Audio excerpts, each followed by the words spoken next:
All right, welcome back to the Shameless Plug. I'm your host, Stephen A1181. That's Stephen A1181 on good old Twitter. You can find me there. Talk music, talk wrestling, talk whatever you want to do, talk life. So this episode probably will be all over the place because I'm going to talk about my musical listening, maybe musical moments in my life that have shaped what I listen to. Looking now, I think I listen to a little bit of everything. That's, the old standby. But I do listen to a lot of classic rock, which has come back full circle because I used to not really care for it. I grew up listening to classic rock. If I had to hear the Eagles' Hotel California one more time, I was probably not going to enjoy myself. But now I'll listen to that song and I do enjoy myself. The guitar work, just the story of it is definitely, one of those greatest songs in the history of rock music. Funny story about Hotel California. I know this is going to be a side note, but I'll go with it anyway. I brought the song to my Catholic grade school once for a music class.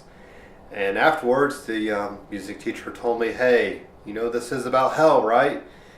Yeah, probably not the best choice to bring to music at a Catholic grade school, but hey, you live and learn. It was a storyline driven song, so I thought, why not bring it there? But so classic rock is what I grew up on. Had that, had those years where I just didn't want to hear Zeppelin, Rush, Eagles, Yes, all that stuff. I just didn't want to listen to it. But now I've kind of come back around. I'll throw on a lot of those bands nowadays and listen to their songs and want to play along on my guitar with them, so it's kind of interesting how that's all come full circle. Other musical moments in my listening days or musical moments of my life. I wish I could unearth the tape that is me singing Born in the USA. Yes, that's right, me singing Born in the USA. I think that's way back in my younger days. Don't remember the age, but I know it's on a cassette tape. Won't be the first time I was on cassette tape. Also did a DJ session of songs and talking up between the songs for my aunt and uncle. Me and my brother made that, kind of songs that we knew they loved, and we would put the songs on that tape and, kind of talk between, have other people come on and best wishes for their honeymoon, and they pop that tape in on their drive down. So there you go. Also did a DJing thing for my dad's 40th birthday, I believe it was. Yeah, we put on music, talk between there. Once again, I've always had a face for radio, as you can see, but never did much in the way of radio other than the one time I got to do a sports talk radio for a couple hours. It was called Voice of the Fan, so I got to sit in and talk sports, not music, as I'm doing right now. But hey, doing these Shameless Plug episodes, and back when I was doing more podcasting, hey, I kind of feel like that's doing radio, so why not? But other musical adventures, I guess if you want to call them, I can recall being in grade school and listening to ZPL, and they'd have their top 9 at 9 o'clock, and you'd write down the songs and have to call in and tell the 9 songs and try to win tickets, win money, whatever it was. Granted, most times we did that, we'd probably only get through about half the stuff and then, forget about it or move on. But I do remember the Hot 99. Radio-wise, grew up a lot, like I said, classic rock. I remember my first CD ever being Hootie and the Blowfish. Yes, that's right, Hootie and the Blowfish, Cracked Rear View. First CD ever. Can't recall what tape I ever owned first. I know the first record I picked up was from Goodwill, and that was the Clash Combat Rock. That was later on when I actually got into records and record collecting as it is. A lot of times I get records and just have them so that I can say, hey, yeah, I own this. Have I ever listened to it? Probably not, but I might have listened on Spotify, on CD, on whatever. But a lot of times my record collection is just for collecting nowadays. But other than that, I owned a few CDs back in the day. Back in the day, my CD listening was, hey, let's listen to the hits. So on Hootie and the Blowfish, you listen to Hold My Hand and I Only Want to Be With You, and then I'm like, okay, I'm done. I didn't get into full CD album listening until, my punk rock listening days, when I remember listening to, playing Tony Hawk and hearing May 16th by Lagwagon. I tell this story all the time, but that's okay. I'll keep telling it because that is my first kind of memory of punk rock listening. Lagwagon, No Use for a Name, Lawrence Arms, NoFX, MXPX, all those, punk rock bands that just all over the place. I think that's the thing about punk rock. A lot of people are like, oh, it's just, in your face and loud and all this. No, there's more melodic stuff, there's stuff you could sing along to. And then punk rock, just like classic rock, just like rock music, well, punk rock kind of, is an extension of rock music. And then you get into ska punk, you get into ska music, and, I can recall going to see Goldfinger and Real Big Fish at the old National Center, or Murat Theater, in the parking lot. Years later, I would actually get to see Real Big Fish inside there, but back then, I think they overbooked it or somehow, but they had the show outside there in the parking lot, so that was kind of cool to see. Definitely seen some different venues. Just venue music wise. I've seen a house show before. That was Mustard Plug. That is another ska punk band for you. I remember just going to Cincinnati, driving there, picking up the ticket. Walk around this neighborhood, not too sure where I was, but some guys were outside, teenagers or whatever, were outside. Hey, you want to come see the show? And I was like, oh, okay. And I realized that was the show I was supposed to be at. But, kind of cool to see a show in a basement. Definitely seen plenty of shows at venues like Rhinos in Bloomington. Seen Against Me there a couple times, I believe. Seen Bomb the Music Industry there.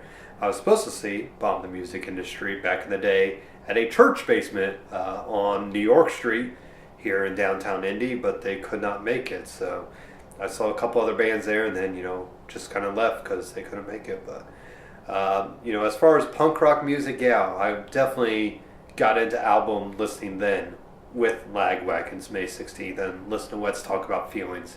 Lawrence Arms, The Greatest Story Ever Told, which is still one of my favorite albums. I can listen to that front to back all the time. Some of my other favorite bands, it's always hard for me to figure out where I started picking them up, started liking them, like Foo Fighters. I'm trying to remember how I even came across them, maybe just friends listening to them, and I thought, okay, I'll listen to them. I can recall Green Day's Dookie CD at a friend's house and thinking, man, that's different. Should I listen to that? And, then years later, once again, I'm definitely late on the boat on some bands. I started listening to Nirvana late 20s. I know, it's late. Foo Fighters really got into heavy into Foo Fighters. Weezer. I wish I could remember how I came across these bands, but that's kind of the thing with my musical listening now.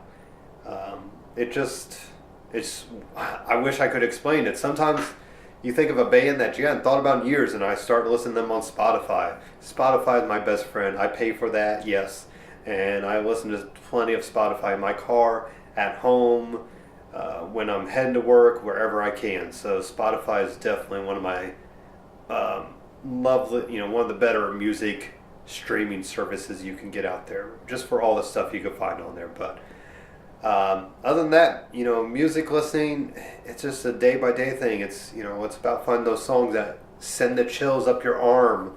I can remember listening to my favorite Accident by Motion City Soundtrack, and I just had to shake for a second because I was like, it just hit home.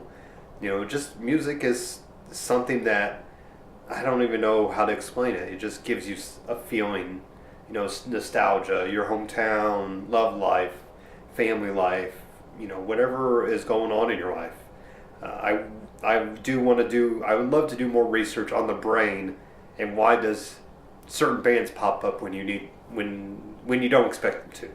Maybe it is because you need them, but so that, just wanted to kind of throw it out there, some musical adventures of my life. Definitely did recording like I talked about in my last video with my bands.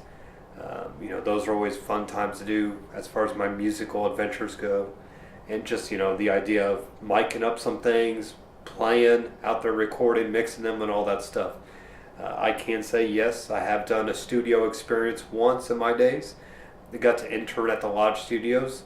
And then as my payment, got to do some recording time. I do not suggest, though, doing 6 songs in 6 hours. That was way too much, but that's the time we had, and we did have those songs, so we thought, why not? But hopefully you've enjoyed watching, listening to some of my musical memories. I probably didn't even get to half of what I listened to, but that can be for another episode, I think. Maybe talking more in depth about why I like some bands, what songs I like, what albums I like. But this one I want to give a generalized idea. You can, throw me your own thoughts. What musical memories do you have? Is there a tape of you singing something that you didn't envision you singing? Is there you playing a show that you didn't think you'd play, or see a band you didn't want to see? You can do that at Stephen A. 1181. And I will say, as much as it is for me to talk to this camera by myself and look around, kind of talk to myself, if you want to get involved with the Shameless Plug, why not get in touch with me at Stephen A. 1181, or find me, just write me a comment, send me a message here on Facebook as I'm posting it. I'm going to post on YouTube too, so leave a comment. You can sit right here next to me, or right there, wherever you want to go. I got plenty of seating in here in the Stephen Manor musical studio venue, whatever I want to call it. But definitely get in touch, and I'd love to have some local bands from Indianapolis here, and even if it's 1 or 2 guys from that band, get in touch. Let's talk music. Let's shoot the breeze that it is. Shamelessly plug your band, your shows, whatever you got. So catch me at Stephen A. 1181. That's Stephen A. 1181, and we'll talk to you guys next week for the Shameless Plug.